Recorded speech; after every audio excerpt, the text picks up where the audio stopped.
शिकवणीला जाण्यापूर्वी प्रत्येक मुलानं नेहमीप्रमाणे आपापल्या चपला वर्गाबाहेर काढून ठेवल्या।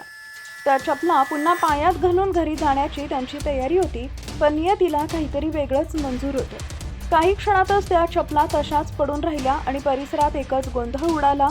त्या चपलांचा आणि त्या मुलांचा संबंध असा तुटेल याचा कल्पनाही कुणाला नव्हती। घटना पाकिस्तानातील लाहोर शहरातील कहानानाऊ परिसरात घडली। दाराबाहेर रांगेत पडलेल्या चपला पाहून बाहेर जमलेल्या लोकांच्याही डोळ्यात पाणी आलं। प्रत्येक चपलेमागे एक निष्पाप चेहरा होता। बचाव पथके, पोलीस आणि रुग्णवाहिका घटनास्थळी दाखल झाल्या। ढिगाऱ्यात अडकलेल्यांना बाहेर काढण्यासाठी युद्धपातळीवर प्रयत्न सुरू झाले, मात्र त्या चपलांचे मालक बाहेर येतील की नाही याची भीती प्रत्येकाच्या मनात होती। आणि शेवटी समोर आलं ते काळीच पिळवटून टाकणारं सत्य। त्या चपलांमुळे मुलांचा मृत्यू झाला नव्हता।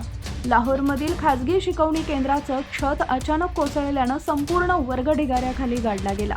या भीषण दुर्घटनेत 14 निष्पाप विद्यार्थ्यांचा मृत्यू झाला, तर 20हून अधिक मुले जखमी झाली। त्यामुळे दाराबाहेर पडलेल्या त्या चपला आजही त्या दुर्दैवी घटनेची मूक साक्ष देत आहेत।